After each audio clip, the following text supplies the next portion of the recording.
Sounds great, Dr. Doug. The first question I have comes from Jacob, and he wants to know about the wonderful event site itself. He wants to know, why did you pick Sedro, Woolley, Washington, all the way on the West Coast? Why did you pick that place? Turns out I've done events in a lot of different places. We've offered Health and Fitness Week in Costa Rica. I've offered it in England. I've offered it in Hawaii, in Virginia, Colorado, California. Um, I've done something close to Health and Fitness Week up in New York a couple of times. And when I looked at the Sedro, Woolley, Washington site, I was just amazed at how well it fit our requirements. It has a huge, spacious kitchen that is an open kitchen, an open plan kitchen, meaning that we can actually, our chefs can be viewed while they're working rather than have them hidden off behind a wall somewhere and you don't know what's going on. You can actually see the processes, which works out really well for us because we're a teaching kitchen.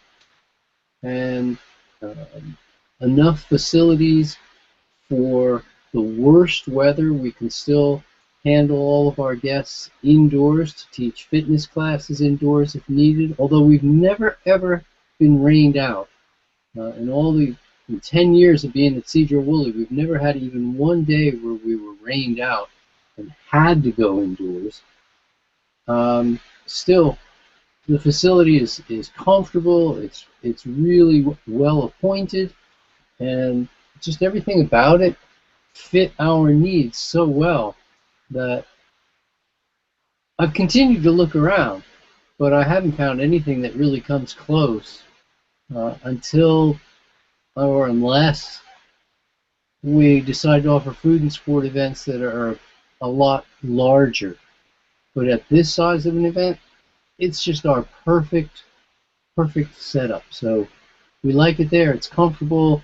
We have access to great food from local farmers and also delivery from organic distributors. And so for me, it's just an ideal spot. I'm a little partial to it, and I have to agree. I've been there for more than a few retreats, and it kind of leads well into the next question coming from Annalise, who wants to know, with the retreats you already have running there and retreats you've been running over the last decade or so, why did you create the 80-10-10 Food and Lifestyle Retreat and the Women Physiques Week this week?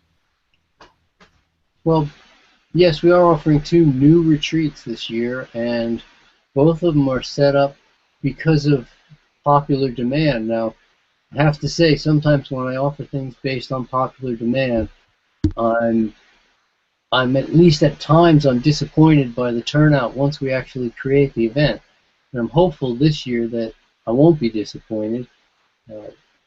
The rise in popularity of 80-10-10 and the number of beginners who want some hands-on guidance without getting into a full-blown commitment of a week was really the idea behind the Food and Lifestyle program. And so we said, okay, we can take 3 days, we'll hold your hand, we'll teach you the basics, we'll answer a lot of questions, we'll look at the social side, we'll look at the mechanics, the actual application of how do I eat 80-10-10, the rationale behind it. People can read in a book, but to understand, okay, now what do I do? How do I really hone the program so that I can go home and make 80-10-10 work? Then we can look at the finer points, the bigger retreats in the future. But first, let's just make sure I'm doing what you described in the first place, or what's described in the book, the 80-10-10 diet. So, because we have noticed a lot of people who tell me they're doing 80-10-10, and then we find out they really aren't. I got an email today from somebody who got a few cavities and was very concerned that he got a few cavities. And he says, I have a beef to pick with 80-10-10. But then when I communicated with him further, it turns out that he's eating a massive quantity of nuts and seeds and really not following 80-10-10, but blaming 80-10-10 for the problems he's having with his teeth. So this way, it's a hands-on, make sure people are heading off in the right direction right from the get-go.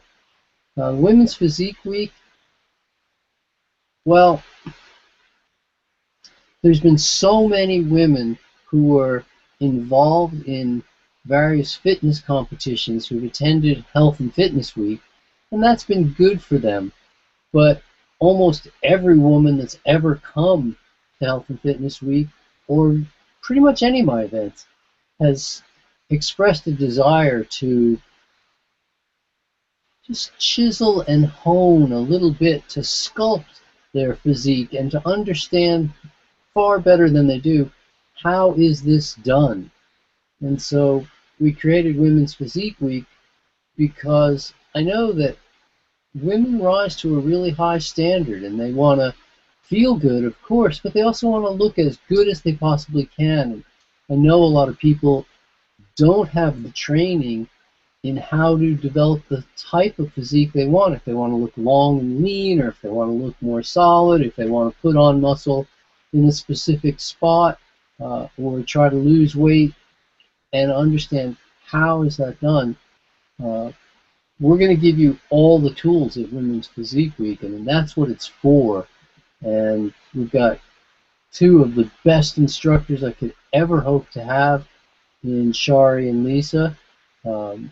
One long and lean, one really solid, both very strong, both very fit, but each with their own different type of physique, and they know how to achieve that, and they're going to teach you how to achieve that at Women's Physique Week. Of course, I'll be there as the third instructor, filling in all the gaps and teaching the motivational aspects and how to turn fitness training into a lot of fun.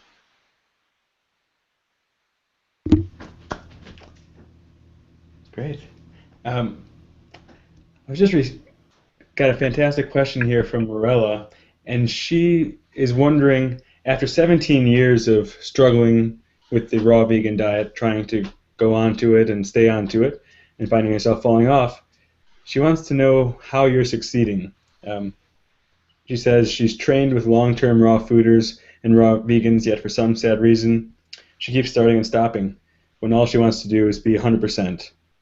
So I guess basically, what can you offer there, Doug? Well, I mean, there's several things involved, I think. First of all is you have to find a program that you're happy with. If you're not happy with it, you're not going to stick with it. I mean, that's just how it is with anything. If you're not happy with it, you're not going to stay with it. You're going to look elsewhere. You're going to go elsewhere. I am really, really happy with 80-10-10. I'm so thrilled with the results that it gives and the predictability of the results that it gives that I'm not looking to go in any other direction. I find that the better I follow the program, the better I feel. I think a lot of times, at least the way the question was asked, wasn't so much asked about 80-10-10 as it was raw vegan. You know, I see a lot of people struggle with staying on raw vegan. If the fat content goes up, then there's all sorts of satiation issues that we bump into where people just aren't as satisfied as they want to be, and then they start looking. You know, if you're not eating enough fruit, and if you're not eating enough vegetables, all of these will lead to cravings of different kinds, and if you don't know what those cravings are and catch the signals early enough, then you can really lose the plot and go off the deep end. So each of our events is geared towards a custom program, a one-on-one. Literally, I mean, we tend to have about 14 or 15 guests at our retreats, and usually between 10 and 15 staff members. So it's literally one-to-one hand-holding, helping people get a firm grasp on how they're doing their program and what it is that's working for them and what it is that isn't, what needs to change and how to go about making those changes. whether it's at Physique Week or Food and Lifestyle, uh, whether you're coming to culinary skills or any of the other retreats that we're running, we're there to ensure that you go home with the missing pieces so you can take a quantum leap and stay steady on your program. That was something I was absolutely amazed with the first time I attended the retreat in Costa Rica, was how much one-on-one time I actually got with you. It was Uh, I actually got to get through my whole notebook of questions with you. yeah, it was a full notebook, I remember. So I appreciate your attentiveness to the attendees. The next question comes from Donald, who wants to know if there's a specific fitness level requirement, and how do you deal with different fitness levels attending an event such as Health and Fitness Week? My undergraduate training is in physical education. I'm learned when I was in my teens, really. I already learned how to teach classes to a group, and the group wouldn't always have the same fitness level. This wasn't stressed as the big deal, that's what it was all about, but it was certainly part of the training. And it wasn't until a decade later when I attended some of the vegan events and offered fitness classes at a variety of vegan events that I first got a taste of how extreme the fitness differences can be in adults who attend a class, and I don't know who's there or who's coming until they show up, and I don't know much about them when they do show up. So I started creating specific activities that were geared towards the individual setting their own intensity level so that I can focus on what it is we do, but the individual can focus on how hard they do it or how easy they do it or whether or not they do it. From there, I learned to become more fluent in my ability at showing options. So if we drop for push-ups, I can show 5 different options, some of them incredibly challenging for the fittest people, some of them so basic that, I know my mother at 88 years old could still do those push-ups if I show her the least challenging options. And as I developed that fluency, it got more fun because of the challenge that it posed to, you know me a little bit, Kevin, I like to think on my feet, and so this was another way that I had to do that, was to be able to communicate to people what it is we're going to do and how we're going to do it in order to make this activity fun and still keep it set up so that the people on each ability level could go at their own pace. Eventually, I realized that I was actually pretty good at that. I'd found a forte for myself. And so now that spawned Health and Fitness Week 20 years ago, at which point we started offering classes, both large group and small. The large group class, as I say, could have 15 people in it or 18 people in it if some of the staff members attend. And there'll be a lead instructor and 2 or 3 assistant instructors. And then we also use very small groups of 2, 3, 4, 6 individuals in a group, working with one instructor in a essentially semi-private class, so that they can pay attention to the things that we would consider weakest links and learn what it is they need to learn next. For very unfit individuals, this could mean learning what activities they should be doing in order to improve their fitness.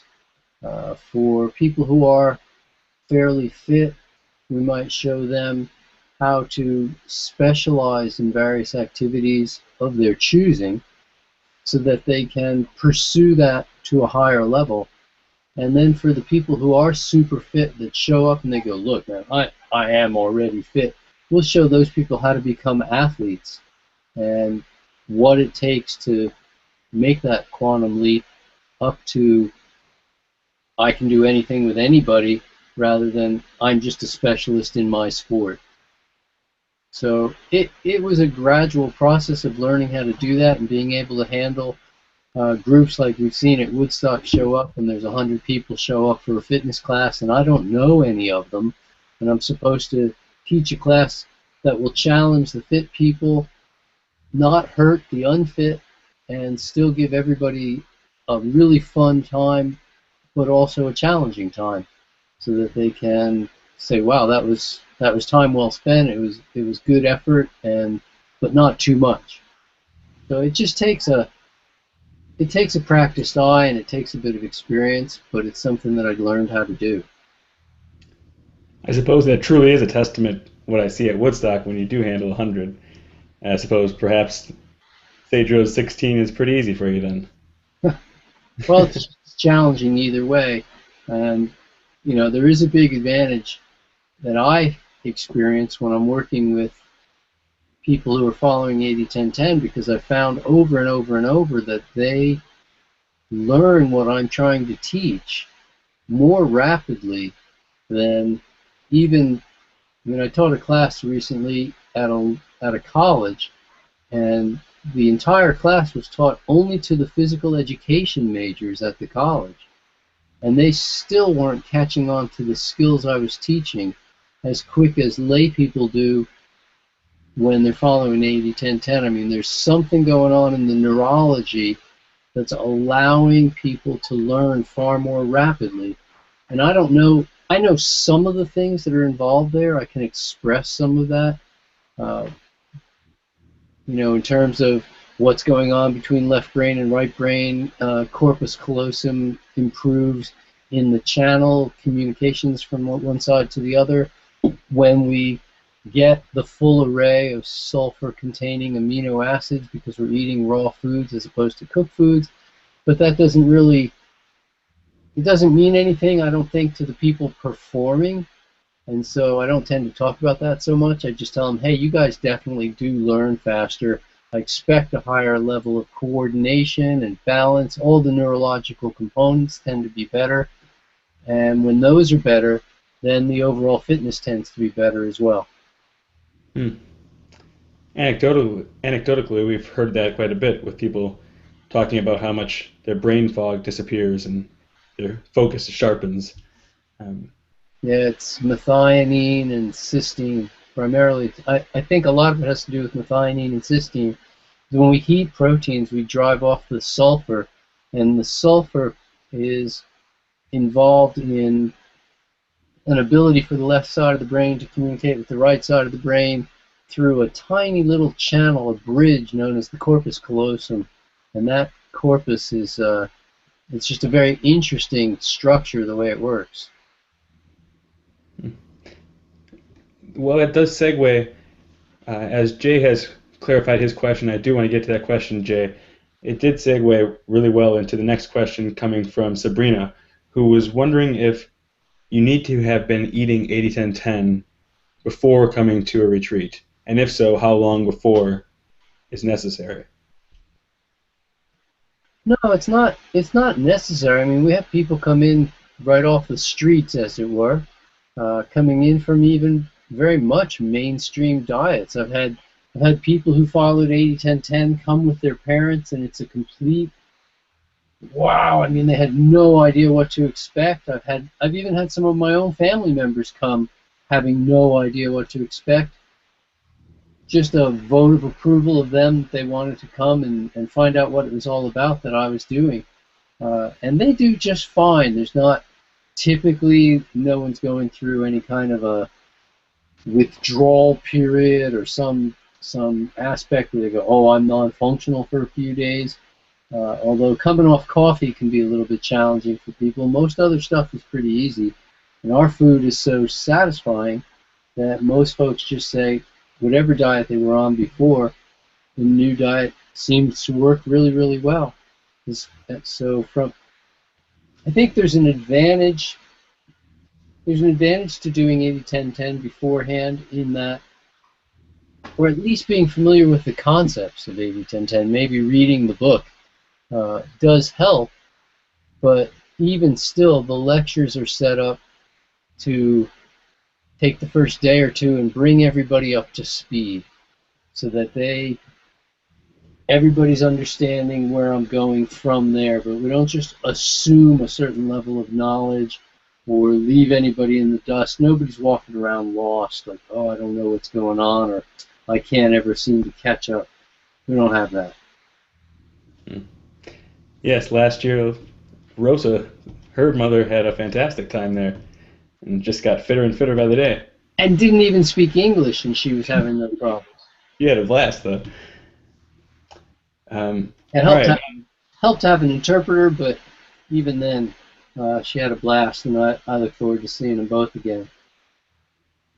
Now I want to get to Jay's question, which is, he says Doug had previously mentioned in his seminar about his disagreement with the concept that we are still addicted with certain substances, such as food or alcohol or cigarettes.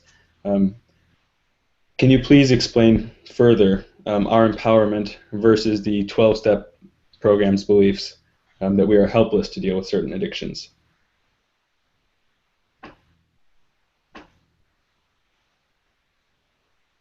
I'm not suggesting for a second that addiction isn't real. What I'm suggesting is that we're taught that there's different types of addiction, that there's physical addiction and that there's physiological addiction, and that the physical addiction to a substance is essentially that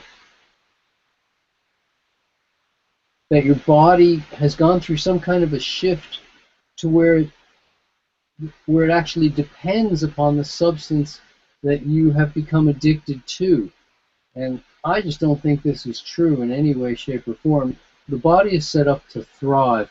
Every cell is set up to thrive. Since you were just one cell big, all the way up to the trillion or the 100 trillion or whatever number there is, there's different people saying different numbers, and I've never counted the cells in a human body. But let's say 100 trillion, since it's a big number that we can't really verify. But every single one of those cells is set up to renew itself. Every single cell is set up to heal itself perfectly and to function perfectly based on the substances, forces, influences, and conditions that we supply to it. It'll do as well as it can based on the conditions we supply. So for me, it would be, well, it definitely is. It's counterintuitive to me to think that there's any part of the human body that can get addicted to a substance that is harmful to it. It would go against all the laws of physiology. What we do get addicted to, however, is we do experience emotional shifts when we experience different substances, when we do certain things, when we're with certain people, certain types of behavior. Obviously lots of different foods and things we eat or drink can affect our outlook. It can affect our perception. It can affect our ability to understand. It can numb us so that our awareness levels drop dramatically. And personally, I'm not looking to have my awareness drop in any way for any reason ever. I want to remain as aware as I possibly can be. I want to be as emotionally and spiritually and physiologically, psychologically awake and aware. But when you use a substance that creates an emotional shift, you very well can become addicted to seeking that emotional shift or to experiencing that emotional shift. and wanting that, you know. So you get into a certain situation, you have a fight with somebody that you really care about, and then you go drink hot chocolate or do something to experience, eat cheesecake. I don't know what it'll be, but something to experience the emotional shift that will numb you down so that you're not so hyper aware of that experience. Um, but this is not a physical addiction, and there's nothing that actually supports the concept of becoming physically addicted. If that was really true, then when people were physically addicted to alcohol or various drugs, uh, they would be in very bad shape indeed when those drugs were removed. And in fact, what tends to happen is people go through 2 or 3 days of extreme sleep. I mean, they really take sleep. They're tired. They're exhausted from all the stimulation, and their body goes through a recovery phase that's acute. But once it's over, and people are back to living healthfully. So, removal of harmful influences, there's nothing to support physical addiction. Even the removal of the harmful influence doesn't create any kind of demonstration of physical addiction. It's a fantastic answer and clarification of a difference of opinion or viewpoint between a natural hygiene perspective, where the body is directing, or an intelligence is directing the body. Um, Well, then, it's partly it's that. It's also in many ways that what we see going on is,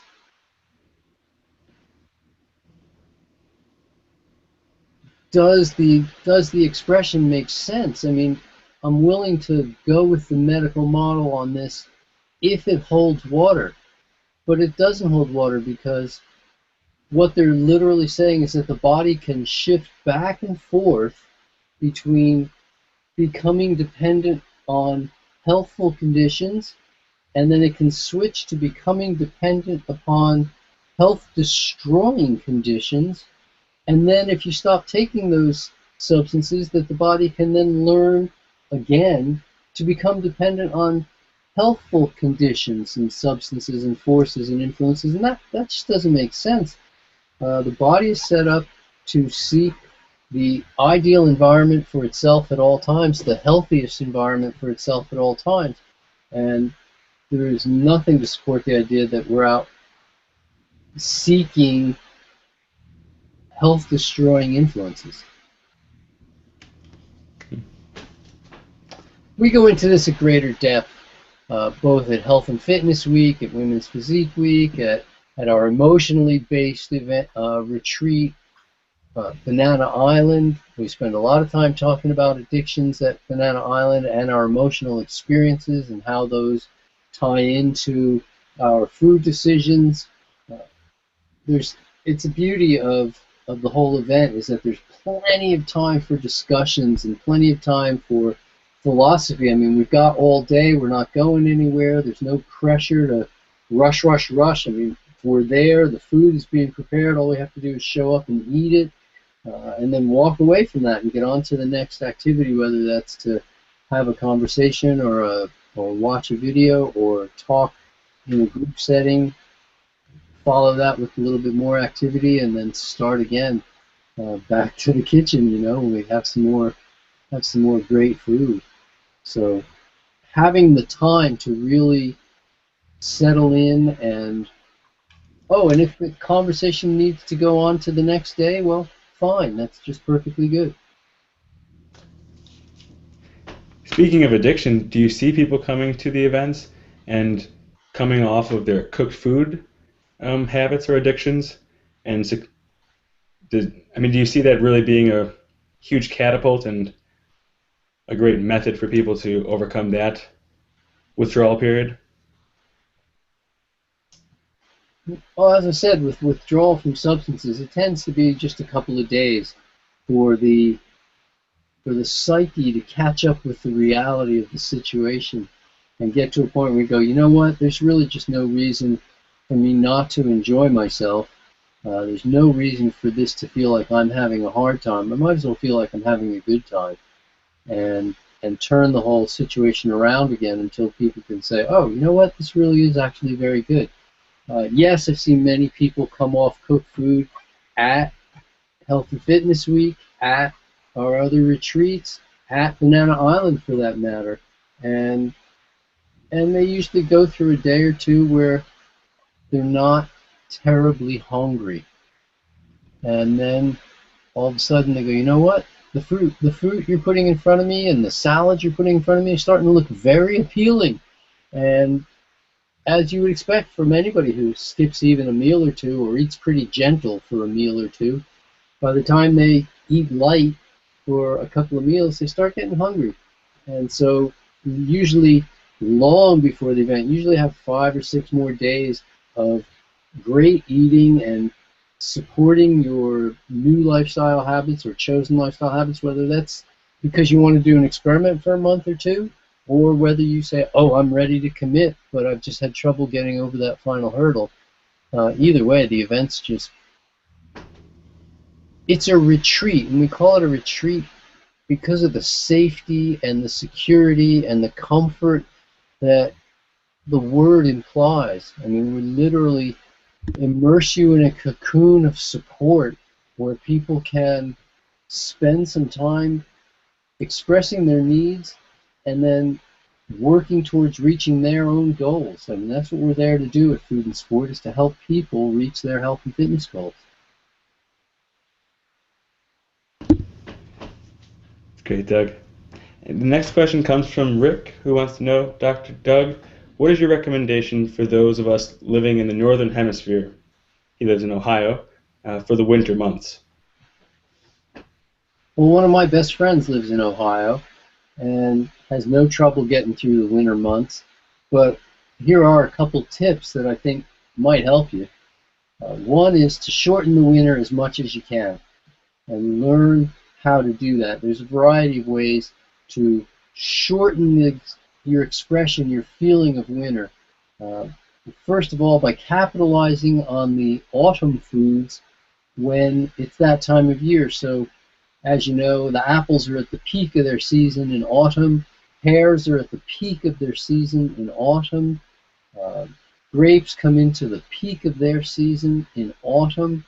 And a variety of other foods come in autumn. And the more you take advantage of those foods, rather than just relying on the same foods that you use all winter long, you can shorten your food experience of winter a bit.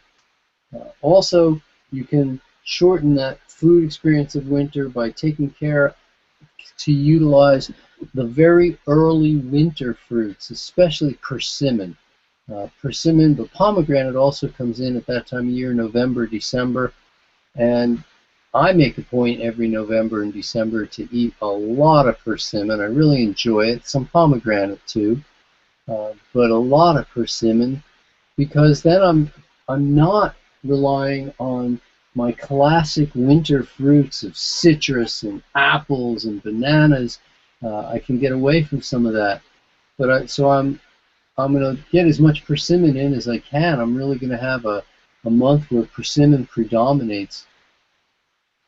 But there are other winter fruits, and you want to keep your eyes open for those as well. I mean, you can get great pineapple from Central America starting the beginning of January, and by February, I mean, you're well into pineapple season, and so if you're looking, you can find that. You can find great mango from Central America that time of year as well.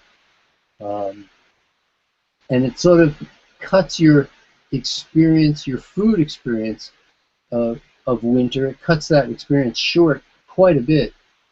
Of course, we can keep doing that at the other end and do the same thing at the spring end. And you start looking for rhubarb and the earliest berries and get into the experience of spring as strongly as you can in terms of food by looking at, okay, what comes first?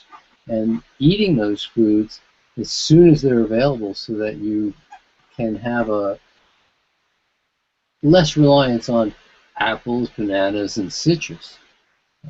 Of course, there's other ways to shorten the winter. You can physically shorten the winter by taking a week or two, if you can get away for that long, and going someplace reasonably warm, and saying, you know what, I just don't want to have 18 weeks or 16 weeks or however long you feel like your winter is where you live. I don't want to have that just boom, 18 weeks in a row of winter. I want to have 8 weeks of winter, 2 weeks of really nice spring or summer like weather in a warmer locale, and then go back to another 8 weeks of winter where we know spring is in the air. So if you shorten it physically and you shorten it in terms of your food experience, you're well on your way. I think another thing is to come up with really useful things to do that take advantage of the fact that it's winter, whether that means snow sculpting or some indoor hobby that you just never seem to have the time for when the outdoor weather is too good to ignore, or whether it's just something you do that's preparing for summer. And you go, I mean, I know for myself, I've got a summer activity that I want to do, and I want to key in during the winter months to prepare for the summer.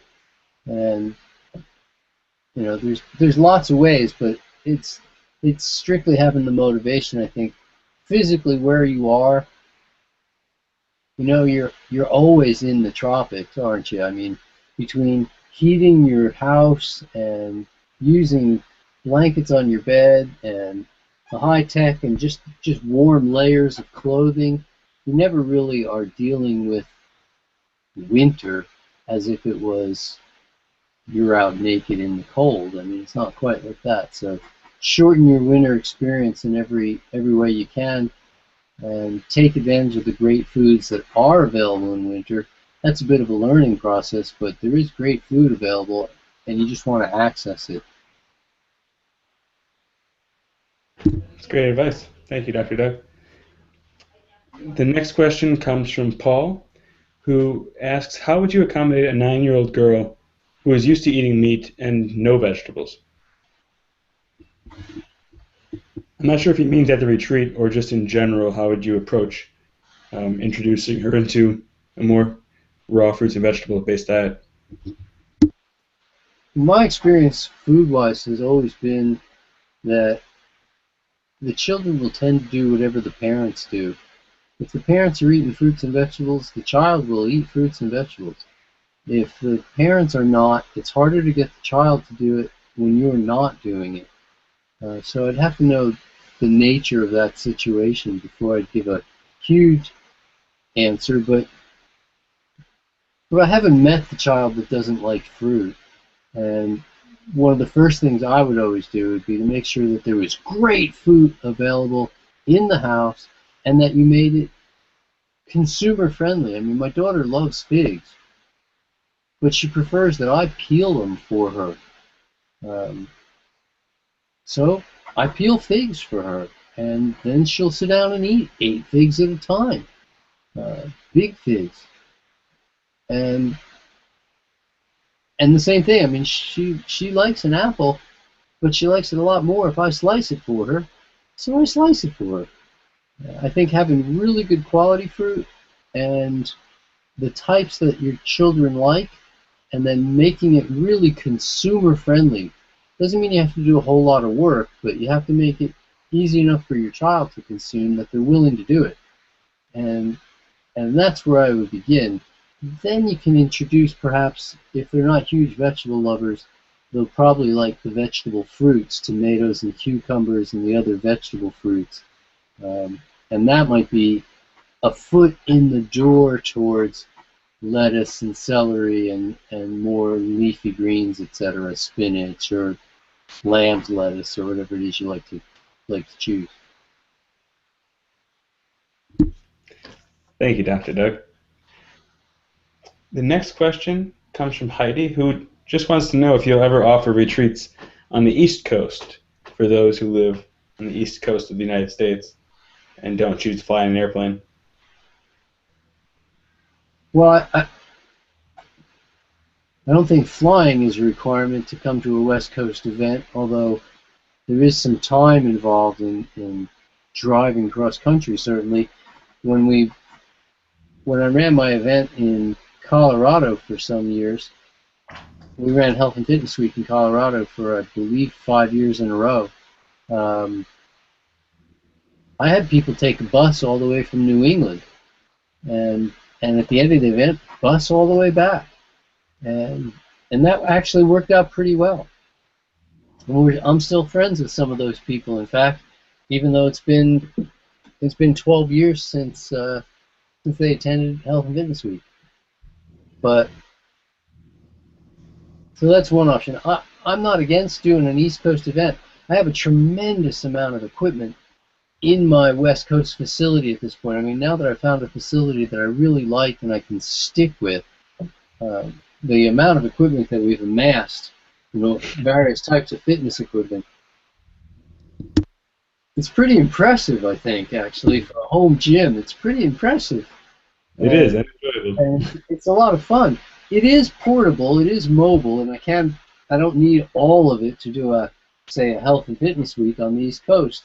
And I have done them before, and I would be open to doing them again. But typically, what I want is to have not only to find a location that's suitable, but also to have help promoting the event, to have somebody actually in state promoting, taking some responsibility for that, so that it's not just all me, because I don't have great motivation to go to a different location.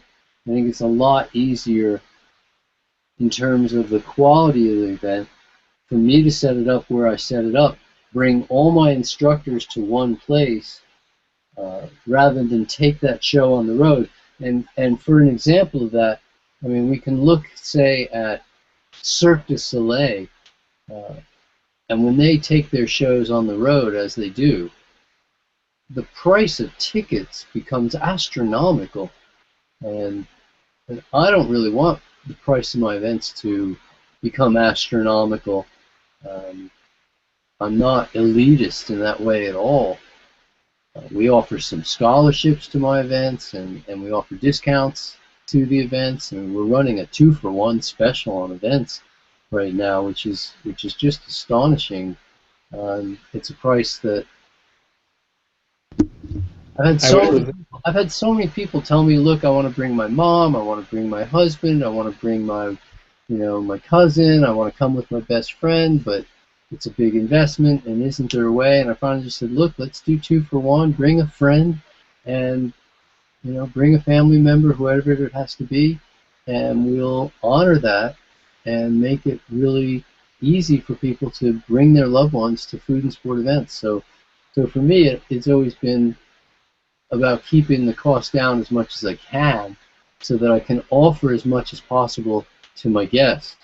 And I know when I take a show on the road, it becomes a much more expensive show to deal with, because now we're talking, it's one thing for you to pay for an airline ticket to come, but it's another thing for me to pick up 15 airline tickets to bring my entire staff to you.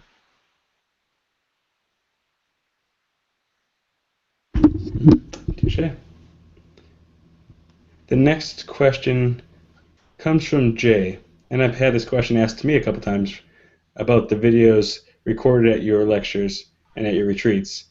Will those ever be made available to people? I can't say what's ever going to happen, because maybe I'll surprise myself at some point. But what I've attempted to do in the past is to keep retreats. If you want to know what happens at the retreat, you come to the retreat. And otherwise, it sort of defeats the purpose of having retreats in many ways, although certainly being there is a big part of it. The experience of being there, and the immersion, and being fed, and waking up and being at a food and sport event every day is certainly part of the package. And having access to having your personal questions answered is a big part of the event. Still, to just release those lectures, I tend to say no because every year the lectures are different. I don't give the same lecture year after year after year. I customize the lectures around the needs of the people who are there. Some years you have people who are more experienced and some less experienced. I customize according to the questions that I'm asked and the nature of those questions and the degree of comprehension that I can understand that people have based on the questions and the vocabulary they use in their formation of questions. So although there are certain topics that I'll tend to touch on at Health and Fitness Week, I'm going to touch on sports nutrition, and I'm going to touch on biomechanics, and we're going to work on different aspects of that. At the end of the day, the lectures are different every year, and I don't find myself giving the same lecture year after year after year, getting really bored. I find myself giving different lectures, and to offer, gosh, I mean, it would almost mean like every year we offer the retreat lectures, and you can buy the retreat lectures, you know, for $100 or whatever. And they'd be different every year, and then people say, well, you know, like, but there's some overlap, and you said they were going to be different, and oh my God, I just can't. Events are events, and retreats are retreats, and it's a retreat because what goes on there is your private retreat, and I want to keep it. It's not that I don't want people to know. The material is available. I mean, the material is generically out there. It's only when it comes down to the individual attendees that we actually create the event for the attendees. But the generic material of what's in nutrition and athletic performance, or what's in prevention and care, and what's in 80-10-10, and what's in brain damage, and you know, in our raw nutritional science course, and making friends with your food course, I mean, the materials are there. If you study the materials, you end up with a pretty good understanding of where are we going to go in the retreat. But then at the retreat, we just take it to the next level for the people who are there. Thank you for clearing that up. Mirella asks a follow-up question and just wants to know if you could fully explain, did you make a promise to yourself or to God or to someone else that you would never break 80-10-10? She just can't understand why she keeps failing at it. And it's not as easy for her to get to the retreat as she would like because she has a child who she's homeschooling, and she also has an injured back and is also living in Australia. So how can we help Morella out a little bit? I didn't make a promise to anybody that I know of, although I have signed a lot of mail. Some of my email, I used to sign off all raw all the time, count on it, and in that sense I'm accountable to people who know me, that know that I'm eating raw food all the time. I mean, that's what I do. It's not 100% raw 90% of the time.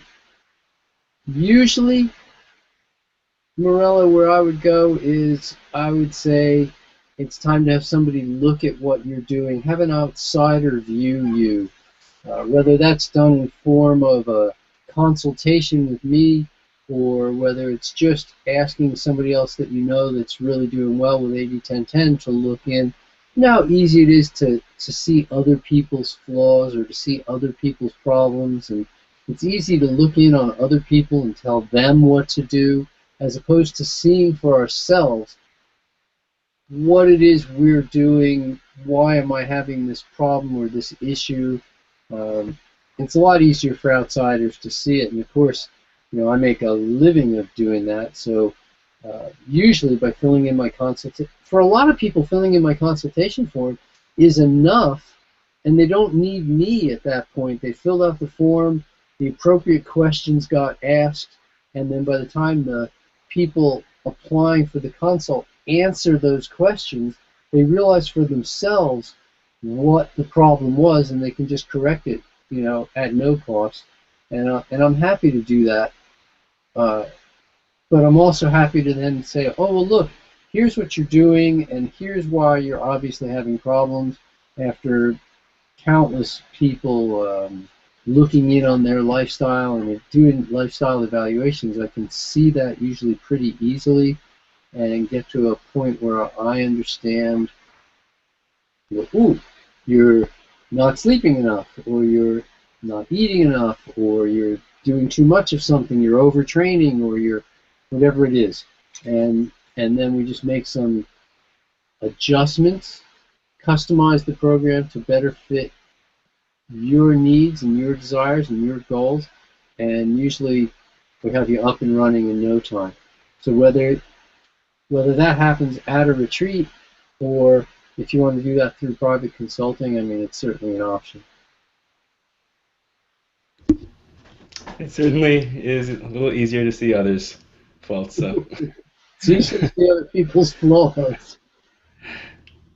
the next question I have, and honestly the last question I have, except for one more that's sent in previously, is from Sherry, and she wants to know, how do you prepare your rhubarb, if you do eat rhubarb? I do eat rhubarb. I enjoy rhubarb. I like rhubarb a lot, but I don't usually prepare it. Um, I have a few recipes with rhubarb in it, but usually I just peel rhubarb out on the garden and eat it right then and there, just outside. Peel the stalk down, the outside off the stalk, so that the tender parts are on the inside, and you just boom, eat it. And I find it to be quite delectable, really delicious. Uh, I brought Michael Arnstein over to my garden 2 years ago. He came to visit, and we walked over to the garden. It was early spring, and there wasn't a lot going on in the garden yet. I mean, it was starting, but there wasn't a ton. But the rhubarb was full. That's the first high vitamin C food of the year. Comes before the berries even come. And he tasted it. He said he'd never had rhubarb in his life. And he tasted it. And he goes, "Oh my God, this is the best thing ever." And he ate 2 or 3 stalks right there, and took 2 or 3 more stalks home with him for later in the day. And I mean, he really liked it. It's great, fresh as is. It's tremendously refreshing. It's definitely a wake-up call because it's got a bit of an acid bite to it. But I like putting it in drinks. I find it really good in drinks, the same way as you might use lemon or lime. Uh, it goes in with, it mixes really well with any of the acid or subacid fruit. So you can take rhubarb and mango and just put the two together and maybe S-blade them or something like that, and you come up with a really nice flavor. I don't put a lot of emphasis on rhubarb, but generally it's just one of those foods that I like to eat in the spring. Thank you for that. All right. And the last question here is, what's your favorite part about having these retreats? I mean, I know you're away from your family for quite a bit of time. Um, what do you get out of them? Why do you keep putting them on? What do you really enjoy about them?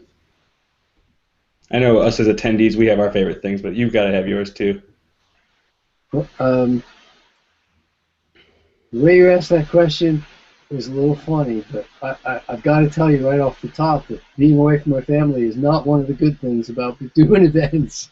I mean, I miss my family terribly, and Rosie and I talk every single day while I'm away, and Francesca and I talk every single day while I'm away, and I miss them dearly when I'm away from them, and I look forward very, very much to the day when Rosie can come back to Health and Fitness Week. I was hoping it was going to be this year, and I hate to assume, but I'm really visualizing that by this time next year, we'll have the all clear, and Rosie will be able to come back and visit and be one of the instructors at Health and Fitness Week and come to the various events that happen. Her input there would be invaluable, and we really, really look forward to it. But for me, every time I watch somebody achieve it's a tickle for me. It's just a treat. There's so many aspects of events that are good for me that it's really hard to just pinpoint one or two. But when when the staff comes back together, because we go out in our own directions all year long, and then we all come together for the Sedro Woolley events, and it's as good a feeling as for those of you who ever saw the Blues Brothers get back together. When the band gets back together, it's just a wonderful feeling. And then we start helping people, and a lot of the people who come to food and sport events come to more than one. And so we see friends, and what I literally call it the 811 family, the food and sport family. When they come back, it's like seeing your relatives at Thanksgiving. It's just wonderful. So getting to spend time with my food and sport family is immensely rewarding. But for attendees, especially the attendees that I've never met before or who have never been to a food and sport event before, even if I know them, when I watch people grow, and you see it happen, and they tell you about it sometimes, but sometimes you can just see it, and you watch people grow. I mean, it's one of the most rewarding things there is. I mean, it's great to grow your own plants and pick the fruit off the vine, but when you watch people grow, it's just such a heartfelt, juiced up feeling that for me, it's one of the highlights of my year to put so many people into such an intense situation of concentrated growth where they're just so supported, and we can literally just get them exactly, oh, there it is, true north, let's go right in the direction you want to head, and bam, 80-10-10 works so perfectly well when you work it correctly. So I get a tickle watching people figuring out how to do that, and then they're off and running on their own after that. It's just, well, as certainly many people have said before me, the best gift that I've ever received is the gift that I give. So when I can give to someone else, I mean, to me, that's the best receiving that I can possibly get. So for me, that makes the Sedro Woolley events just the highlight of my year. Well, thank you, Dr. Doug. Thank you for giving this time right now and these answers. It's a pleasure. It's truly a pleasure. It's a little late here at the moment, and I appreciate, all the way around the world. I don't know where everybody is right now, but if you're stateside, you're at least 5 hours behind me. But all day long today, I was really jazzed up, thinking, wow, we're gonna talk to people tonight and answer some questions, and that's a valuable time well spent. And if you're thinking about coming to retreats, and that's why you're here, I don't know how to lend a stronger voice than this is the year we're offering a special that we'll probably never ever offer again. You can bring family member, and it costs nothing to bring a family member along with you.